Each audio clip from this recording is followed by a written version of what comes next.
Bismillahirrahmanirrahim. Assalamualaikum warahmatullahi wabarakatuh. Perkenalkan, nama saya Nursintawati dari Studi Agama semester 1, NIM 120 103 130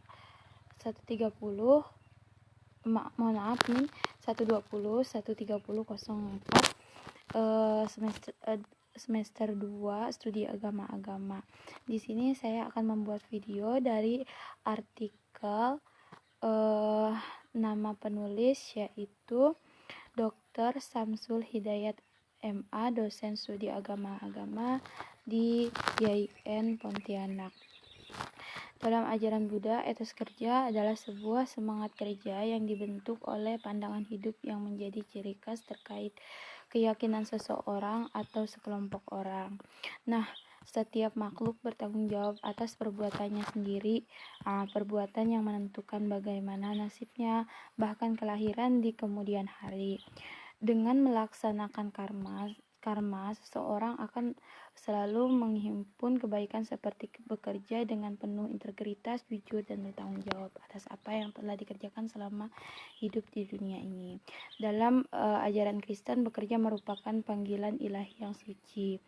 Melalui kesadaran kerja sebagai panggilan ilahi ini, maka lahirlah perasaan yang benar, rasa menjunjung tinggi keadilan dan kebaikan. Bekerja juga diibaratkan seperti sedang memuliakan Tuhan, seperti terdapat dalam surah Paulus dijelaskan, karena itu kami senantiasa berdoa juga untuk kamu supaya Allah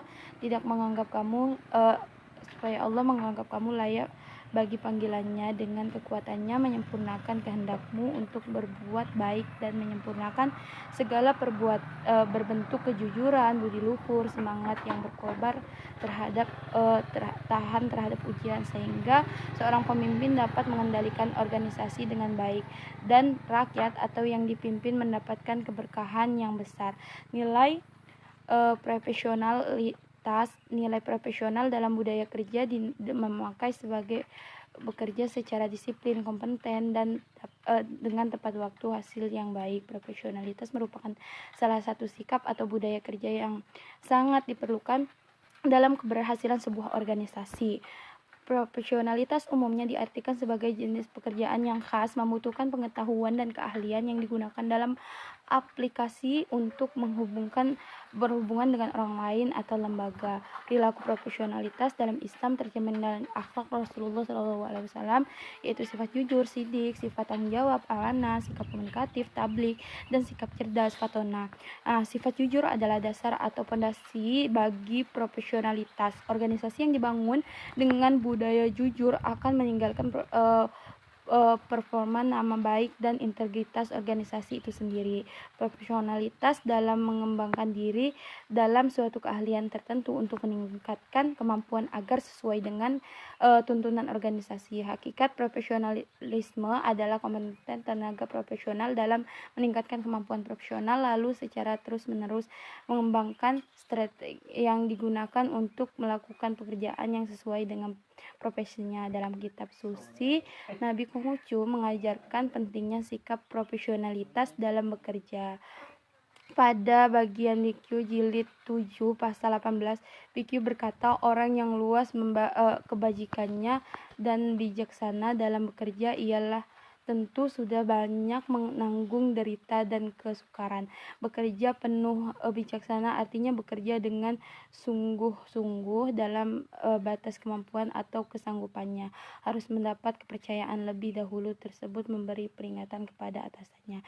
Bila belum mendapat kepercayaan, niscaya disangka hanya pandai menyalahkan. Dalam pengertian ini, kerja keras seseorang pemimpin harus berangkat dari kepercayaan yang diberikan oleh organisasi kepada. Begitupun bagi yang dipimpin harus mendapat kepercayaan dari pimpinan baru dia dapat bekerja dengan maksimal. Nah, nilai inovatif dalam dunia kerja. Inovatif diperlukan setiap saat karena tuntunan perubahan dan perkembangan ilmu dalam pengetahuan, sehingga diperlukan upaya menyempurnakan bagian yang sudah ada dan mengekspresikan hal yang lebih baik. Dalam ajaran Islam, nilai-nilai inovatif tergambar dari firman Tuhan yang mengatakan bahwa seseorang tidak dapat mengalami perubahan kecuali dia berupaya untuk melakukan perubahan tersebut, baik terhadap manajemen atau sistem yang ada menjadi lebih baik. Nah, Quran Surah Ar-Ra'd ayat 11. Dalam konteks inovatif, masyarakat Hindu terbiasa dengan kegiatan-kegiatan kreatif terutama dalam hal kesenian dan kebudayaan yang dilaksanakan dalam suatu ritual keagamaan, hingga memberikan ruang terbuka bagi umat Hindu untuk mengembangkan diri dan masyarakat melalui seni budaya. Dalam istilah Hindu Bali, sistem budaya tersebut disebut juga rasa jengah. Rasa jengah adalah satu sikap perasaan masyarakat Hindu yang sangat malu apabila dia tidak bisa melakukan apa yang dilakukan oleh kerabat atau tetangganya. Mereka yang memiliki rasa jengah, baik orang tua, anak muda, laki-laki ataupun perempuan, termotivasi untuk melakukan sesuatu yang bisa dilakukan oleh masyarakat sekitarnya. Sementara dalam ajaran Buddha, menentukan sikap mental kerja yang inovatif berangkat dari kepercayaan bahwa segala keadaan dapat berubah jika manusia sendiri mau mengubah. Menurut Bhikkhu Jothimo 19, perjuangan manusia yang percaya kepada kemampuan diri sendiri sangat dibutuhkan dalam upaya mengubah sesuatu keadaan yang serba tidak abadi. Dalam pandangan Kristen, manusia yang inovatif adalah bukti konkret dari kuasa Tuhan yang menciptakan manusia menurut gambar dan nilai keteladanan. Keteladanan merupakan faktor mutlak yang dimiliki oleh seseorang pegawai atau orang pemimpin. Keteladanan dapat diklarifikasikan sebagai sarana media atau metode yang paling kuat dan mengantarkan seseorang pada keberhasilan. Nah, mungkin cukup ini saja yang dapat saya jelaskan dari artikel yang telah diberikan kepada kelas kami. Kurang lebihnya saya pribadi mengucapkan mohon maaf yang sebesar-besarnya. Saya akhiri. Sebelumnya yang benar datangnya dari Allah, yang salah datangnya dari saya pribadi. Saya akhiri, wabillahi taufik wal hidayah. Assalamualaikum warahmatullahi wabarakatuh.